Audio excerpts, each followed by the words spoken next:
હાય, કેમ છે બધાને?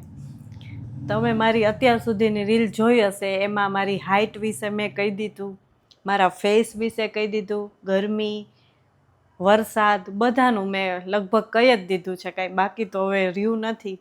પણ જે ઇન્સ્ટન્ટ જે મને મગજમાં આવ્યું કે ચાલો આના વિશે રીલ બનાવી દઉં, તો મેં બનાવી. તમને બધાને એ રીલ કેવી લાગશે પ્લીઝ મને તો કહેજો. હું તો હસી હસીને આમ આ દુખવા માંડ્યા, એટલું હસવું આવ્યું છે મને. મેં ખુદ રીલ બનાવી ને ત્યારે.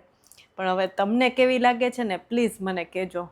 હું વિડીયો આજે અપલોડ કરીશ અને કાલે રાતે એટલે સાંજે 9 વાગે હું રીલ્સ અપલોડ કરીશ. ત્યાં સુધી હું તમને ખાલી હિન્ટ આપી દઉં. આ મારો હાથ છે, એ હાથ વિશે કાંઈક છે, આંગળી છે, નેલ પેન્ટ છે, કે આ બ્રેસલેટ પહેર્યું છે એ છે, કે આખા હાથની કાંઈ છે. પ્લીઝ જરાક કમેન્ટ કરીને કહેજો કે શેના વિશે મારી રીલ હશે. હિન્ટ મારી આ છે ખાલી, ઓકે? પ્લીઝ જરાક કહેજો ખરા. જે મારો વિડીયો જોવે એને કમેન્ટ તો જરૂરથી કરજો. આટલી મારી હિન્ટ છે, પ્લીઝ.